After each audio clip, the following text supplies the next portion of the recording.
La siguiente noticia que vamos a tratar es acerca de Cataluña. Nos la trae la página 18 del diario El País, que nos cuenta las negociaciones que están emprendiendo los jefes del Partido Socialista, del Partido Popular y de Ciudadanos. Voy a leeros las negociaciones acerca de cómo combatir el secesionismo, el independentismo y el plan de Artur Mas y de Juntos por el Sí. El desafío catalanista que hemos recibido esta semana. Dice el titular de la página 18 del diario El País. Pedro Sánchez, el jefe del Partido Socialista, no suscribe el plan de Rivera, pero coincide en la unidad de España. Lo que nos cuenta la noticia es que Albert Rivera ha hecho una propuesta, que la llaman la propuesta de los 5 puntos, para que la suscriban Mariano Rajoy y Pedro Sánchez. Tanto Mariano Rajoy como Pedro Sánchez han declinado discutir sobre esos 5 puntos. Y en lo que están de acuerdo, estos 3 partidos, es en la defensa de la Constitución y en la defensa de la unidad de España. ¿Y en qué consisten estos 5 puntos de Rivera, que son los que ha propuesto al Partido Socialista Pedro Sánchez y a Mariano Rajoy, y estos dos han rechazado entrar a valorarlos o a discutirlos? ¿Y cuáles son los 5 puntos? Primer punto, soberanía nacional. Este primer punto significa, para Rivera, que España puede ser reformada, pero España no se rompe. Un momento, vamos a seguir o vamos a comentar, no sé si merecen la pena, pero desde luego. Primer punto, soberanía nacional. ¿España tiene soberanía nacional? ¿Dónde? ¿Cuándo? ¿Dónde se refleja que la nación española es la soberana? En primer lugar, conocemos que hay un boletín oficial del Estado, no de la nación. Luego, entonces, si la nación no tiene boletín oficial de las leyes y quien las promulga, las sanciona es el Estado, ¿qué tiene que ver la nación aquí con la soberanía? La soberanía sería el Estado. Soberanía nacional, vamos, segundo aspecto. Se habla de soberanía nacional cuando los diputados elegidos para formar parte de lo que se conoce con el nombre del Poder Legislativo proceden de distritos pequeños y se reúnen en una asamblea nacional, que esa asamblea nacional sí representa la soberanía nacional, porque el Estado está sujeto a las decisiones de esa asamblea parlamentaria. Por ejemplo, Inglaterra, Reino Unido. Ahí, evidente, ahí hay una soberanía nacional, porque es la nación del Reino Unido la que tiene la soberanía decisiva, puesto que es ella libremente, mediante la asamblea, la cámara, el parlamento, que se llama el parlamento inglés, y la cámara de los lores, pero sobre todo el parlamento, la cámara de los lores es una tradición distinta, tiene la soberanía nacional, correcto. Pero España, ni soberanía nacional, porque no tiene parlamento autónomo, sino que es la cámara de registro de las decisiones y acuerdos de los partidos estatales, ni tiene nada, ninguna soberanía popular, no digamos, eso ni nombrarlo, pero quiero decir que eso no es verdad, no hay soberanía nacional. Pero la frase que me llama la atención es la siguiente. España puede ser reformada, pero España no se rompe. Eso es escandaloso. España no se rompe. Es decir, España es el conjunto de territorio, fronteras, todo lo que está dentro de la frontera, habitantes, indígenas. España es el conjunto de todos los elementos que integran lo que hay dentro de vida humana entre las fronteras españolas del Estado, que las fronteras son también nacionales, pero en realidad las define el Estado. ¿Que España no se rompe? Pues, ¿pero cómo? ¿Pero cómo se va a romper una nación? España es un concepto geográfico, político. ¿Quién va a romper eso? Ni los catalanes, ni todas las autonomías juntas pueden romper España aunque quieran. No puede ser. Dice España no puede ser reformada, pero no se rompe. ¿Pero por qué se han puesto ahora de acuerdo todo el mundo con el concepto de romper? Que rechazaron en la ruptura democrática, que era la única viable y que tenía sentido, y era un concepto construido con arreglo a patrones intelectuales y filosóficos conocidos. Los tomé de la filosofía de la ciencia, de Thomas Kuhn, cuando hablaba de ruptura de paradigmas.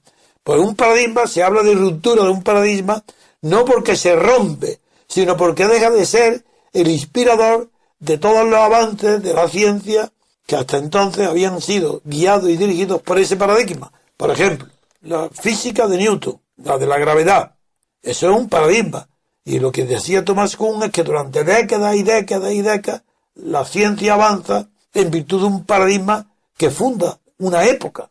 Y cuando termina esa época es cuando otro paradigma lo sustituye e inspira la futura investigación científica, que va avanzando poco a poco. Se produce una ruptura en el progreso porque es un paso gigantesco hacia adelante. De ahí tomé yo la expresión ruptura democrática, una ruptura del paradigma político franquista para pasar al paradigma político de la democracia. Eso era lógico y todo. Sin embargo, todos los partidos, estos mismos que hoy están hablando de romper, no, la ruptura no la quisieron. No quisieron romper con el paradigma franquista de la dictadura, no quisieron romper. ¿Qué creen? ¿Que un paradigma político es la figura de un dictador? Si eso no existe en la historia. Para que haya un dictador tiene que haber un pueblo amante y protector de la dictadura. ¿O es que creéis que un dictador puede imponerse contra la voluntad del pueblo? Eso es imposible. Serán los militares, será la iglesia, pero amigos, entonces se requiere un paradigma colectivo que sostiene la dictadura. ¿Es que acaso ese paradigma colectivo se ha roto? No. ¿Por qué no se rompió? Porque se rechazó la ruptura democrática.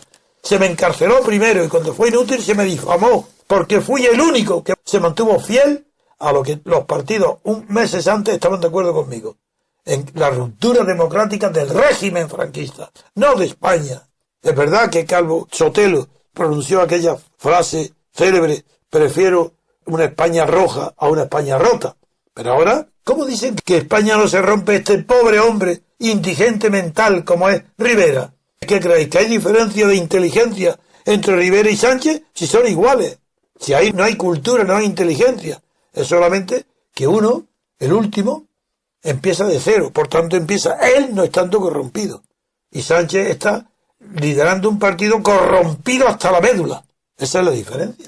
Don Antonio, además es que España puede ser reformada, pero España no se rompe. Pues ni puede ser reformada, y desde luego, ¿cómo se va a romper? Porque es imposible. Es un concepto histórico que tiene mucho más fuerza que el catalanismo separatista. Y esa reforma no depende de la voluntad. Claro que la España de hoy no es igual que la de hace 2 siglos, pero eso no... Lo mismo que una persona a los 80 años, como yo, con 88, no tengo la misma célula, la misma que cuando tenía 5 años o 10 años. Ha cambiado mi cuerpo. Pues España igual cambia, los pueblos cambian, pero sigue siendo esos mismos pueblos. Hay un principio de continuidad. En realidad, si quisiera recordar las grandes raíces que implica la continuidad de los pueblos, tendría que acudir al filósofo de los principios, que es Leibniz. Ahí el principio de continuidad y contigüidad. ¿Cuál es el principio de continuidad? Todas las naciones lo tienen. España, hay una continuidad desde que se funda España. Y el de contigüidad, pues que la ruptura de la contigüidad de una nación lo da la frontera. Hay continuidad y contigüidad, porque España, de Valencia o de Barcelona a Madrid, no hay ruptura de la contigüidad. Cataluña está dentro de España porque rige el principio de la contigüidad y el de la continuidad, según la expresión de Leibniz, que lo lean y lo verán lo preciso que es, aplicado a todo, porque son 2 principios universales. Pues la propuesta de Rivera no es que haya sido rechazada, es que Sánchez y Mariano Rajoy no quieren discutir. Yo creo que esto será vanidad. No quieren darle el premio a Rivera de que haya sido él el que ha propuesto los 5 puntos. Yo creo que no, Adrián, de verdad. Dígame. Creo que no es porque no quieren darle un triunfo. Es al contrario. Es que no quieren hacer un ridículo tan grande como el de Rivera. Un pacto de España que le llaman. Pero si eso es la cursilería más grande que puede haber. ¿Cómo puede haber un pacto de España? ¿Qué significa eso? Eso, pues ahí Sánchez y Rajoy han tenido la decencia, tal vez, para no pensar que se suman a la iniciativa de otros, pero al menos han tenido el decoro de no decir la imbecilidad, la tontería de un pacto de España, porque le llama pacto de España. ¿Qué significa pacto de España? Blindar a España. ¿Pero cómo blindar? ¿Con qué? ¿Con una red de misiles de protección como los americanos para defender los países de la OTAN, con una red de antimisiles? ¿Pero qué significa eso de un pacto de España? No significa nada, absolutamente nada. Tienen que inventar palabras para parecer que dicen algo nuevo. Si hubiera dicho pacto sobre la unidad de España, eso sí tiene sentido. Pero pacto de España, es que no tiene sentido ninguno. Fíjese las palabras del número 2, o del, como lo llama, del vicepresidente de Ciudadanos, José Manuel Villegas. Dice, creemos que se equivocan, se refiere al PSOE y al Partido Popular. Ellos creen que no es necesario plasmar un acuerdo de mínimos y nosotros creemos que el diálogo debe plasmarse en algo concreto para que los ciudadanos sepan, gane quien gane las elecciones del 20 de diciembre, y no termina la frase, entiende que España no se rompe. Dice, creemos que se equivocan. Ellos creen que no es necesario plasmar un acuerdo de mínimos. Es verdad y tienen razón, ¿no? ¿Cómo va a ser eso de hacer el ridículo? Y nosotros creemos que el diálogo debe plasmarse en algo concreto para que los ciudadanos sepan, gane quien gane las elecciones. ¿Y qué es lo concreto? ¿España? ¿Eso es una abstracción? Pues si es que no saben emplear las palabras. España, como Italia, como Alemania, como Estados Unidos, son nombres abstractos, que no designan nada concreto. Para ver lo que es concreto hay que entrar dentro y proceder a un análisis de los elementos que constituyen España. Es que es todo lo contrario de lo que dice. Lo concreto estará dentro de las realidades que se comprenden dentro del concepto abstracto de España. Pero la palabra España es una abstracción. Y si no dicen los elementos, ¿qué hablan de España? Están hablando de que de las regiones, de Cataluña, dentro o fuera de España. Pero habrá que concretar. Pues eso es decir, España es una abstracción. No puede ser blindado una abstracción. No, en realidad no puede ser blindado nada que dependa del pensamiento, ni de la voluntad. Porque eso sí que, el blindaje ese, ¿de qué sirve? De un compromiso entre los partidos, para no votar a favor de una cosa o en contra de otra. Pues eso es efímero, y lo pueden traicionar. Pues anda que hay principio de lealtad entre los partidos, es desconocido. Esos pactos, pues igual se hace lo contrario de lo pactado. Los mismos que lo pactan, los dos, porque no tienen ni conocen lo que es el principio de la lealtad. Y don Antonio, luego lo último que quería decirle era las declaraciones... No, ese era un principio, y el dos. Sí. Ese fue soberanía nacional. El segundo punto, unidad territorial. Bueno, pues el principio de contigüidad, que acabo de hablar, que está en Leibniz, produce la unidad territorial. Muy bien. Ese es, en realidad, la unidad territorial no es la unidad nacional, es la unidad del Estado que tiene la soberanía sobre el territorio, que es el que puede defender las fronteras. Entonces, unidad territorial, sí, la del Estado que fija la frontera, porque la nación española es la misma con Gibraltar o sin Gibraltar. Creo que lo he entendido, sí. La nación española existía antes de que Gibraltar se perdiese por parte de España. Y sigue siendo. Y sigue siendo España. Eso es. El tercer punto es marco de reforma, que es una obviedad que dice Rivera. La propuesta que hace a Mariano Rajoy y a Pedro Sánchez es que solo se reforme la Constitución con arreglo al procedimiento de reforma que prevé la propia Constitución. Eso es. Entonces el marco de reformas significa solamente hablar nada más que de la constitucional. De la reforma de la Constitución. Bien, pues eso, como figura en la propia Constitución, eso es el descubrimiento del huevo de Colón, ¿o qué es? ¿Sabéis cómo es el huevo de Colón, el descubrimiento? Todos lo habréis oído, ¿no? ¿No lo sabéis? ¿Queréis que lo explique? ¿Sí? Cuéntelo. Bueno, pues el huevo de Colón es a ver quién lo pone de pie. ¿Cómo se puede poner de pie un huevo? Ese es el huevo de Colón. Y ese descubrimiento es costoso. Pero claro, pues simplemente dándole una pequeña presión para que se rompa un poquito la cáscara y se queda de pie. Ya está. Eso es el descubrimiento. Que la propia Constitución española, basta el que la lea, solamente se puede reformar adheriéndose al procedimiento de reforma establecido en la propia Constitución. Ese es el huevo de Colón. Se sostiene por sí mismo, pero claro, rompiendo un poquito. Ahí, la palabra romper sí que es buena para ello. Hay que romper un poquito la Constitución para reformarla. Y luego el punto 4 es proyecto europeo. ¿Qué significa? Pues no lo sé, don Antonio, supongo. No, es que proyecto europeo, antes de que se supiera lo que es la unidad europea, pues bueno, pues el proyecto europeo, Estados Unidos de Europa, la Comunidad del Carbón y el Acero, el Mercado Común, el Tratado de los Seis, el Tratado de Lisboa, la Unión Europea. ¿A qué proyecto se refiere? Y si no lo dice en concreto no significa nada, palabrería. En cambio nosotros decimos no, nosotros asociados no defendemos ningún proyecto europeo, porque lo único que queremos es llegar a los Estados Unidos de Europa, verdaderos Estados Unidos de Europa. Y esta porquería que hay hecha, ¿para qué? Para los mercaderes y los privilegiados y las oligarquías nacionales dentro de Europa, la rechazamos.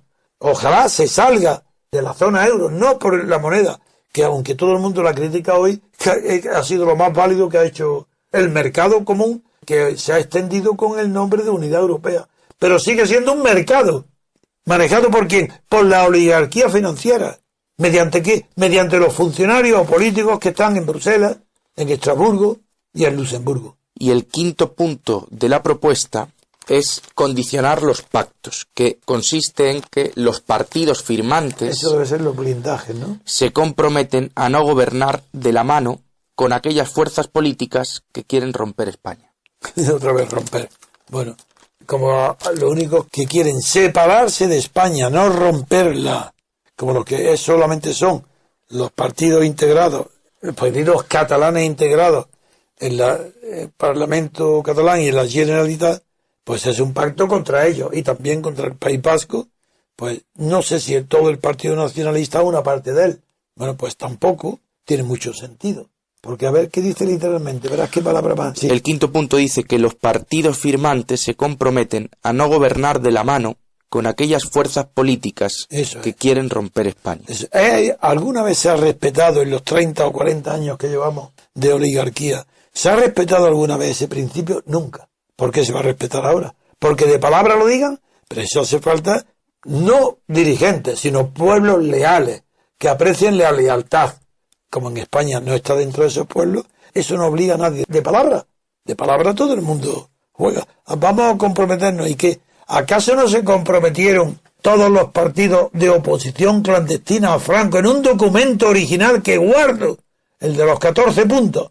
¿No se comprometieron a no aceptar la monarquía si no va precedida de un periodo constituyente donde libremente la república pueda tener y ser elegida con las mismas posibilidades legales en el referéndum que la monarquía? Pero ¿cómo lealtad de unos partidos que se comprometen, literalmente escrito por mí en mi despacho y firmado por todos, se comprometen a no aceptar la legalización sucesiva de los partidos, ni siquiera la de uno, si no va acompañada de la simultánea legalización de todos los demás? ¿Acaso se respetó? ¿No fue el Partido Comunista el último? ¿Y los partidos republicanos no sabéis que no fueron legalizados ni siquiera en las primeras elecciones? ¿Es que no sabéis que hubo una discriminación absoluta contra lo que habían prometido? ¿Quién se puede fiar de la palabra de un partido estatal? Nadie. El que se fía es un tonto, como yo lo fui. ¿Que me fíe de quién? Del Partido Comunista, creyendo que iba a respetar el compromiso. Pues yo fui un tonto una vez, pero 2 veces no lo voy a hacer. Por tanto, no me creo nada de esta palabrería de Rivera ni de Sánchez.